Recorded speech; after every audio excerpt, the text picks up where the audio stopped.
फैजाबाद के थाना शुकाबाद में शंभू नगर निवासी मानसी यादव को डब्ल्यूएचओ द्वारा एक प्रचारक पत्र देकर सम्मानित किया गया, जिसके बाद पूरे परिवार में खुशी की लहर दौड़ गई।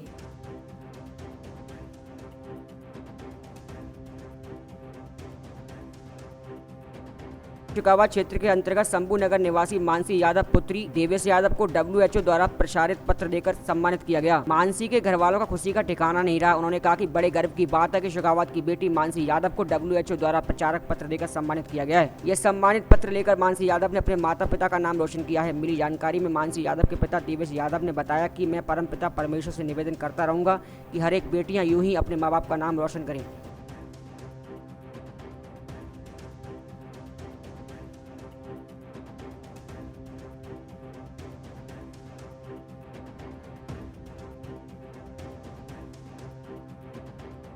मेरा नाम मानसी यादव है और मैं masters in food and nutrition अभी कोर्स जो है मास्टर्स कर रही हूँ फ्रॉम यूनिवर्सिटी ऑफ इलाहाबाद। और मैं जो अभी काम कर रही हूँ वो फूड एंड न्यूट्रिशन से रिलेटेड जितने भी फील्ड्स हैं, एज अ डाइटिशियन मैं वर्क करती हूँ।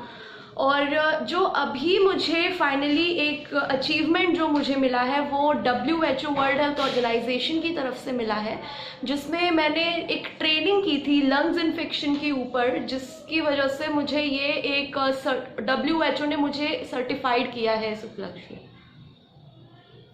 अच्छा, शुकाबाद के लिए आप क्या कहना चाहेंगे? लोग इसका पालन नहीं करते सोशल डिस्टेंस का, और ये किस तरह फैलता है? इसके रोकथाम के कोई उपाय है?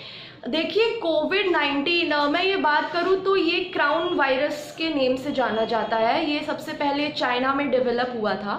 और जो रही बात आपकी फैलता कैसे है, तो सबसे पहले मैं आप जितने भी शिकोहाबाद में नहीं पूरे विश्व में ही फैल रहा है, तो मैं लोगों की जानकारी के लिए बताना चाहूँगी, कोरोना वायरस ही नहीं, चाहे कोई भी नया वायरस आ जाए, चाहे कोई पुराना वायरस आ जाए, वो सब जो होते हैं वो कम्युनिकेबल होते हैं। अगर एक इंसान को है तो दूसरे इंसान में भी लक्षण और दूसरे इंसान को भी उस वायरस से बीमारी होने के सारे चांसेस हैं। लेकिन अभी क्या बात है, हमारे पास ये वायरस नया है और दूसरी बात ये कि हमारे पास इसका इलाज नहीं है। तो जब तक इलाज नहीं है तब तक हमको जितने भी सिम्टम्स हैं, हाइजीन मेंटेन करना, सोशल डिस्टेंसिंग मेंटेन करना। सोशल डिस्टेंसिंग क्यों ज़रूरी है? इसीलिए ज़रूरी है, क्यों बोलते हैं, क्यों सरकार, क्यों WHO, क्यों जितने भी बड़े ऑर्गेनाइजेशंस हैं वो हमें क्यों गाइडलाइंस दे रहे हैं कि हमें सोशल डिस्टेंसिंग मेंटेन करनी है। देखिए, वायरस क्या होता है ना, वायरस का काम होता है कम्युनिकेबल डिसीजेस को बढ़ावा देना। तो अगर घर में एक इंसान को है तो आप देखिएगा, ये निश्चित तौर पे है, जब वायरल फीवर का भी सीजन आता है तो आप देखेंगे कि एक घर में एक इंसान को हुआ और एक हफ्ते के अंदर सारे घर के लोग बीमार हो जाते हैं उससे।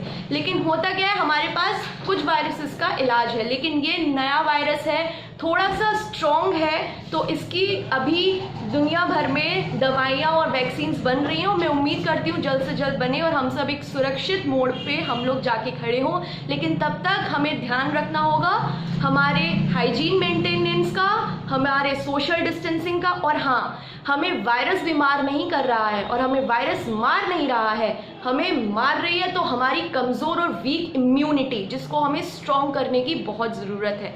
तो जितने भी आयुष, मिनिस्ट्री ऑफ आयुष ने जितनी भी गाइडलाइंस दी हैं, जो हमारे घरों में चीज़ें मिल जाती हैं, उनको यूज़ करते हुए हमें अपनी इम्यूनिटी को रोज़मर्रे में वो चीज़ें यूज़ करनी है और हमें हमारी इम्यूनिटी को स्ट्रॉन्ग करना है। आप देख रहे होंगे आंकड़े, जैसे दिल्ली में सबसे ज़्यादा, वो एक ऐसी टेरिटरी है पूरे इंडिया में जहाँ सबसे ज़्यादा रिकवरी रेट पाया गया है, सबसे ज़्यादा परसेंटेज है। क्यों? क्योंकि लोग वहाँ ध्यान दे रहे हैं, अपने सोशल डिस्टेंसिंग का सारे गाइडलाइंस फॉलो कर रहे हैं और इम्यूनिटी का स्ट्रॉन्ग बनाने में वो लोग ध्यान दे रहे हैं। तो हमें अभी इम्यूनिटी को स्ट्रॉन्ग बनाने पे ध्यान देना और सारी गाइडलाइंस को फॉलो करना है।